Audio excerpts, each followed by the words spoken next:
Y estamos tan encantados que vamos a hablar de un tema un poco especial. Antes de ello, quiero presentarles a las personas que van a participar en esta mini conversación. Les voy a decir que vamos a hablar de aviación, con todo lo que implica, aviación, espacio y, ¿qué les diría yo? Una mirada hacia las estrellas, porque también hay mucho seguro de satélites en eso. Estamos aquí en esta ya tarde, pues con Nanette Wong, directora de Marine Aviation de AON España. Buenas tardes, bienvenida. Hola, buenas tardes. Muchas gracias. Con Laura Martín Francés, que es especialista en aviación en AON España. Laura, bienvenida, buenas tardes. Gracias. Y también con Alejandro Herrera, que es cofundador y CEO de Aeronautical Global Service, director de calidad de Liens y secretario del Colegio Oficial y Asociaciones de Ingenieros Aeronáuticos. Bienvenido, buenas tardes. Muchas gracias. Muchas gracias por estar aquí. Bueno, todo detalles. A ver, fíjate, voy a empezar por saber o intentar saber qué es esto del riesgo de aviación. ¿Realmente en España hay un mercado para riesgo de aviación? ¿Es tan importante? Que yo sé que lo es, y también sé que es un gran desconocido. Para la industria aeronáutica y aeroespacial, Nanette, ¿cómo está este tema? Bueno, yo creo que es un sector que se ha ido desarrollando mucho en los últimos años, un sector que se vio bastante afectado durante la crisis que tuvimos, que ha repuntado mucho y sobre todo es un sector bastante desconocido que abarca muchísimo más allá del tema de las aerolíneas, que es lo que suele más relacionar las personas cuando hablas de aviación, pero tenemos aquí todo un sector de compañías que operan en trabajos aéreos, de temas de escuelas, de aeroclub, asociaciones de pilotos, sobre todo mucho nuevo tema respecto a la industria que gira en torno al sector aeronáutico, la industria auxiliar, en temas de talleres, fabricantes, proveedores para Alejandro, fabricantes. ¿cuántas empresas pueden componer hoy en día el sector, iba a decir, aeronáutico y espacial? ¿Cuántas empresas, cuántos trabajadores puede haber alrededor de todo esto?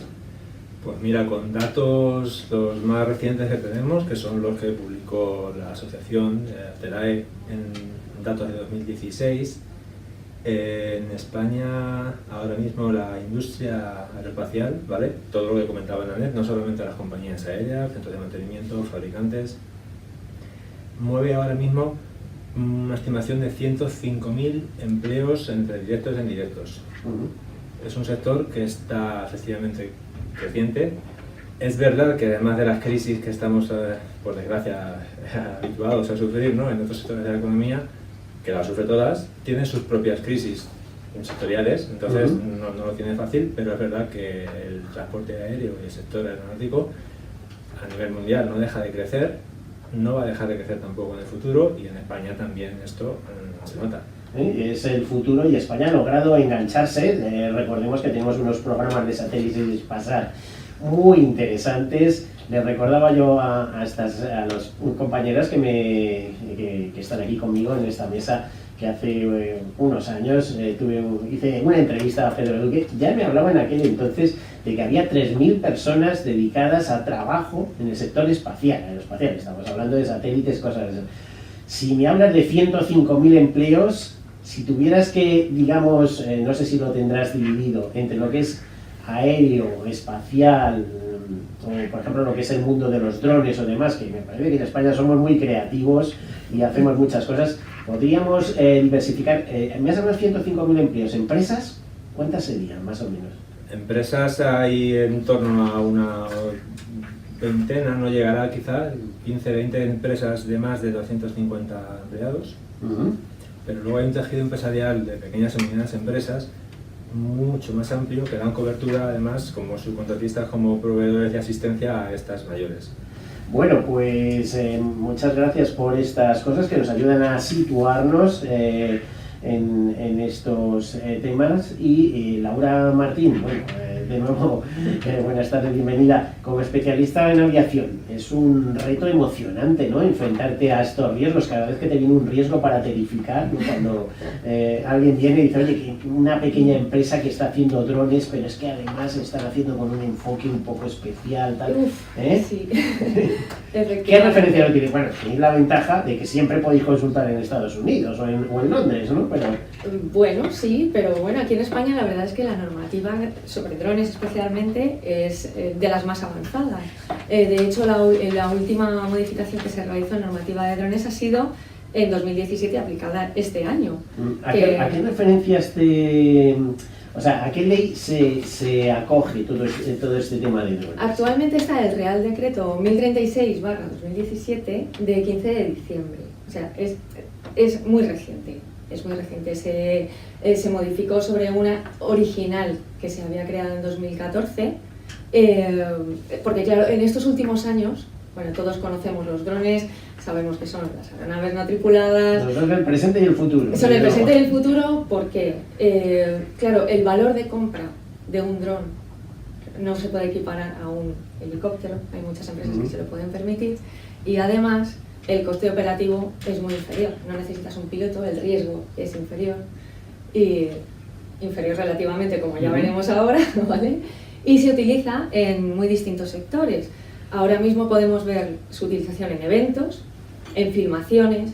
Bueno, ahora mismo no habrá un documental, por ejemplo, o una serie en la que no veamos tomas que no se hayan realizado con dron.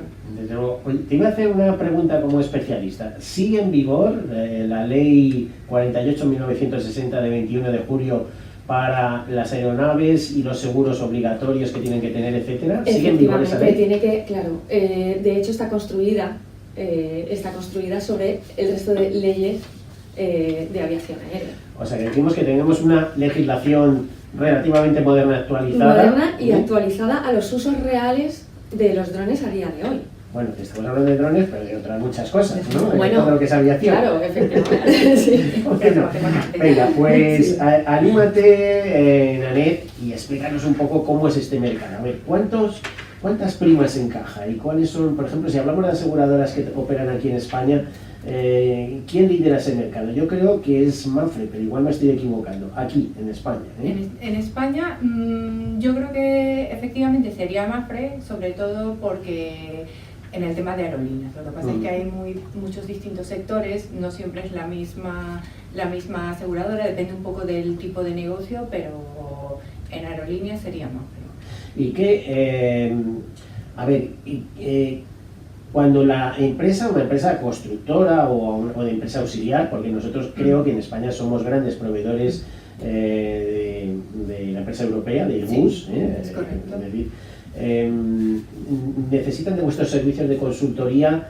¿En qué os centráis vosotros, por ejemplo, para ofrecer esos servicios? Bueno, nosotros sobre todo nos centramos en primero detectar las necesidades del cliente. Yo creo que la industria aeronáutica es una industria que está evolucionando a cada momento, sobre todo en este sector, el tema de la fabricación y el proveedor de servicios. Hay muchos cambios, intentamos entender las necesidades del cliente e incluso aportar un valor añadido, siendo creativos y flexibles al momento de organizar el programa de seguros que necesitan. Bueno, fíjate, cuando conocí que íbamos a tratar el tema de aviación, me fui a buscar información y después de dar muchas vueltas, al final lo único que encontré fueron artículos míos, incluso. Entonces, fíjate, me voy a uno del 11 de septiembre de 2006, publicado en la revista Actualidad Aseguradora, de la cual pues soy consejero editorial. Y si me equivoco o ha cambiado esto, rectifícame. Dice, el mercado mundial de seguro de aviación está integrado por distintos segmentos como aviación comercial, aviación en general, riesgos espaciales y satélites, fabricación de partes y aeronaves, riesgos de guerra, y imagino que esto ha cambiado mucho porque hay por lo menos dos elementos que han surgido con mucha intensidad. Uno, los drones, que en ese momento, en 2006 no se hablaba ni de eso siquiera, y otro, las aeronaves particulares, esto de fin de semana, esto de comprarte una avioneta o comprarte una pequeña aeronave que te pueda dar un paseo por ahí, ¿no? Que por cierto tiene una siniestralidad bastante acusada. ¿Es así o me estoy equivocando? ¿O hay más añadidos? Tú, Nanet, ¿cómo ves ese mercado?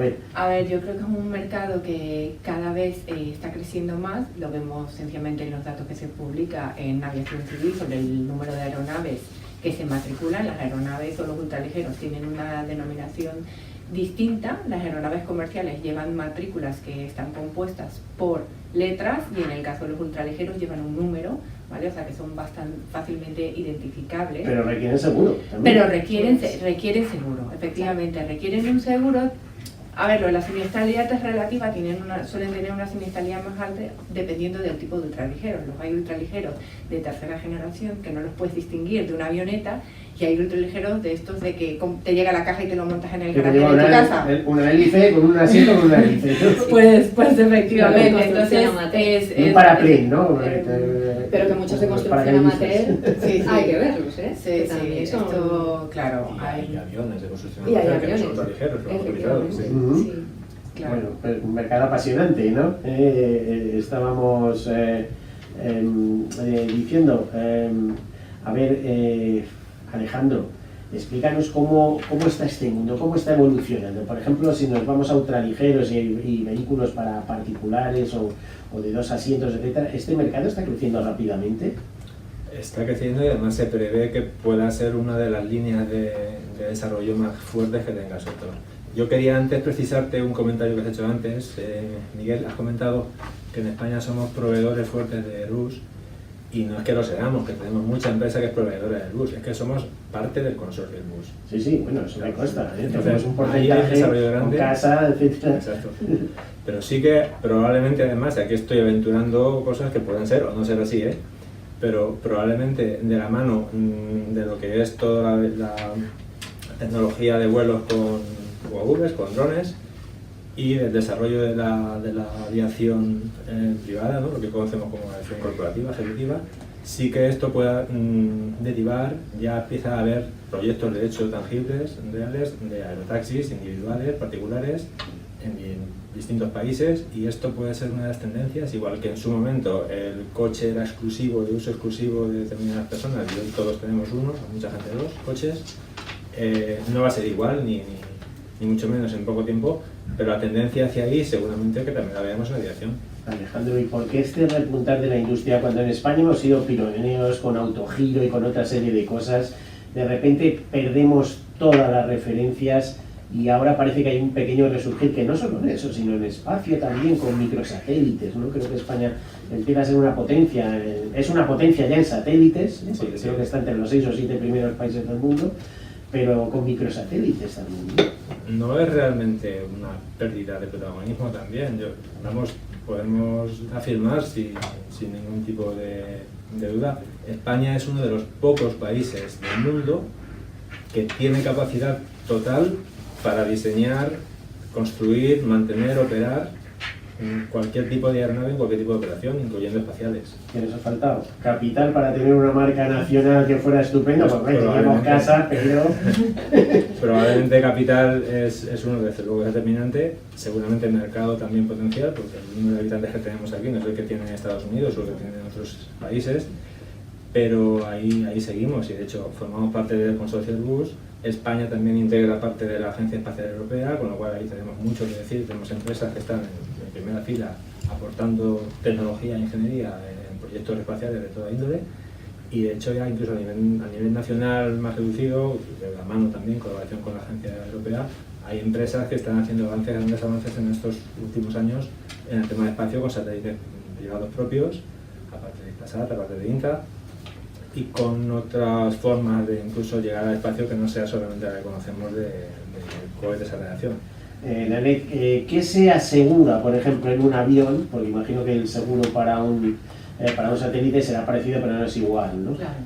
Pues en un satélite, que yo sepa, la pérdida de beneficios es importantísimo, ¿no? Por ejemplo, lo que se asegura en un avión, cascos, etcétera. Los seguros típicos que se contratan es el seguro, evidentemente, de cascos, que cubre la parte de los daños materiales que sufre la aeronave, el seguro de responsabilidad civil, que en Europa es no solo obligatorio, sino que los límites mínimos a contratar ya están fijados por normativa. Un seguro de accidentes no es obligatorio, pero siempre es recomendable. Debemos recordar que los pilotos se consideran como parte del asegurado, no son un tercero, por lo cual ni la cobertura de responsabilidad civil le cubriría, así que hay que contratar un seguro de accidentes personales para ello. Y luego hay otra serie, pues puedes asegurar el deducible, puedes asegurar hasta cierta medida la pérdida de beneficios. Los riesgos de guerra, por ejemplo, también son susceptibles de ser asegurados. Aquí hay muchos componentes adicionales que se pueden contratar. Bueno, pues ¿podemos hablar de primas? ¿Cuántas primas se generan en el mercado? Pues a ver, yo creo que es relativo. Aquí el tema con las primas es que no existe, es más, recientemente estuvimos revisando las cifras, sobre todo las que da ICEA sobre cómo va el mercado, vimos que mostraban un descenso impresionante que a nuestra perspectiva era difícil de justificar, cómo podían. Yo creo que las cifras es difícil determinarlo porque en el sector de aviación mucho del negocio se coloca fuera. Y se va a vía reaseguro seguramente, ¿no? Bueno, yo creo que cada vez menos, la verdad, en el tema de reaseguro. Se hace mucho directamente, que no sabemos si este tema... A ver, cuéntame un secretillo. ¿Vosotros dónde colocáis? Porque claro, si eres capaz de contármelo, podemos decir, colocamos mucho en el mercado de Londres. Bueno, pues colocamos mucho en el mercado continental, no solamente en Londres. Sino trabajamos con muchas compañías que la base la tienen en Francia, en Alemania, en Bélgica. ¿Seguro, reaseguro o lo hacéis todo?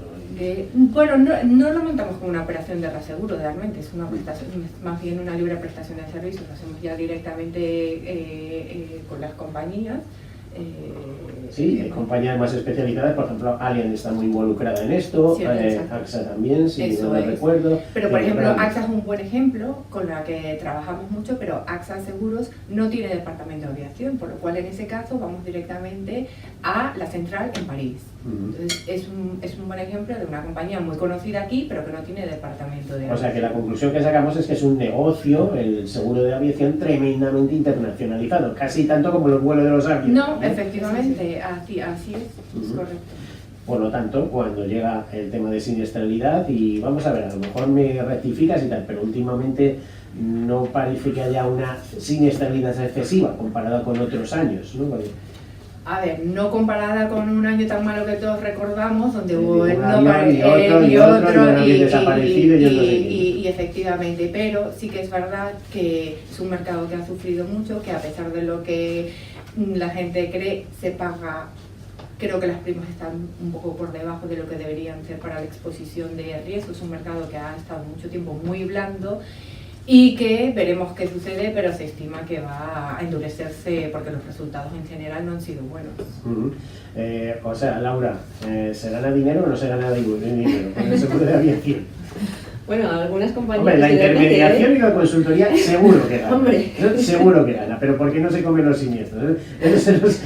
Son las aseguradoras y el reaseguro. Bueno, por lo que vemos, las aseguradoras últimamente que están endureciendo las primas, necesitan algo más de ingreso para poder mantener la siniestralidad que está aquí. Que si hablamos de tendencias, subida de precios en el seguro de aviación, ¿no? Eso parece, pero es verdad que aquel año tan malo también esperábamos subidas de precio y no las hubo. Efectivamente. O sea, es algo que siempre está ahí detrás, latente. Está latente y no parece llegar realmente.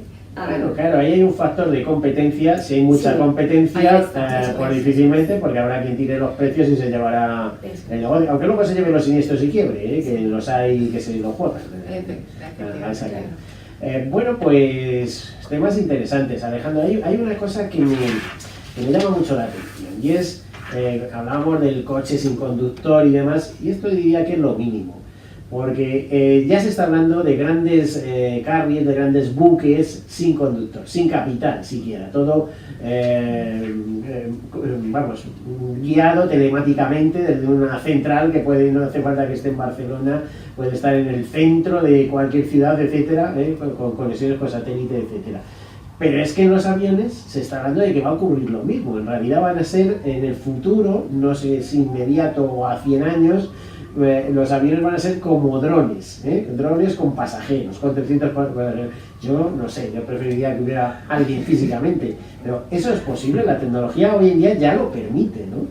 A ver, la tecnología lo permite y hacia donde va la tecnología lo va a hacer más fácil aún. El kit está entre en decidir si los confiamos a esa tecnología al 100% o si mantenemos una barrera de seguridad que haya también, aunque sea solamente para el momento crítico, que será una vez cada muchísimas, de intervención humana, claro que sí. Solo tenemos que pensar, efectivamente es mucho más sencillo implementar ese tipo de tecnología en aviación que hacerla, por ejemplo, en automóviles.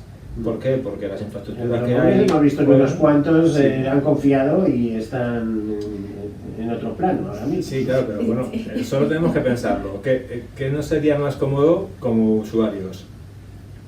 Tomar un vuelo que sabemos que es autónomo, que va controlado en remoto y que no lleva tripulación, o subir a un coche que sabemos que no va con conductor y se va a mover por una autovía que sí van vehículos con conductores que pueden hacer cualquier tipo de cosa. Pero que en ese momento, vamos a ver, el coche de conductor imagino que llegará, pero será también en las vías inteligentes. O sea, es decir, primero habrá que adaptar la carretera, las autopistas, todos inteligentes, todo avisos, todo no sé qué. Bueno, porque claro, por esto, un coche inteligente en una vía del siglo XIX, pues complicado, ¿no? Esto hace que sea mucho más sencillo en transporte aéreo. De hecho, la inteligencia artificial y todo el Big Data que nos viene también a la aviación y va a venir de la mano de eso.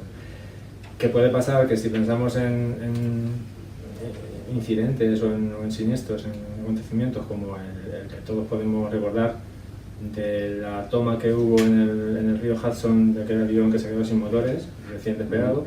Y que habría que felicitar al capitán, ¿no? Que salvó la Efectivamente, vida de todo el mundo. Probablemente falta mucho todavía en inteligencia artificial para conseguir un algoritmo que analice circunstancias y la decisión que tome sea irse al Hudson. A eso hace falta una persona con la experiencia que tenía y con la decisión fría de poder hacerlo y hacerlo bien. Yo siempre digo que la toma de decisiones dicen, no, eso te lo van a resolver los algoritmos. Pues yo creo que seremos lo que seamos a la vuelta de unos años con permiso de los algoritmos, ¿eh? Porque decidirán quién estudia carrera, quién no estudia, qué hace o qué deja de hacer. El 99% para el otro 1% es para el que sí seguirá siendo necesaria la presencia humana, pero ya veremos si físicamente o si remoto. Me quedo con muchas ganas de preguntarte sobre satélites y nos quedan 3 minutos. Dime qué parte se asegura de los satélites y por qué tiene tanta importancia la pérdida de beneficios. Bueno, imagino que los daños físicos. Sí, los daños físicos. Responsabilidades, porque fíjate si cae un satélite sobre una ciudad y tenemos eso. Y el periodo de vida útil, imagino que también es importante. El periodo de vida útil se asegura también y depende del tipo de satélite. Al momento que quieres contratar un seguro de satélites, ves la descripción, se asegura por fases. Hay una fase que cae dentro de lo que es el sector de aviación y otra que ya se denomina espacio. Bueno, y la pérdida de beneficios. Y nos quedamos sin tiempo. Es una pena, Laura, porque yo tendría una conversación larguísima sobre esto. Es un tema apasionante. Así que me toca despedirme ya. Laura Martín Francés, especialista de aviación de AONE España. Muchas gracias por participar, por estar aquí con nosotros. También Alejandro Herrera, cofundador y CEO de Aeronautical Global Service. Vemos que tienes muchos datos, manejas mucha información, eso es importante, es interesante. Muchas gracias por estar aquí con nosotros. Nanette Wong, directora de Marine Aviation de AONE España. Otro día hablamos de cascos de barcos, ¿eh? Eso para otra. Muchas gracias por estar aquí con nosotros. A todos ustedes, feliz semana y como siempre, sean seguros. Gracias.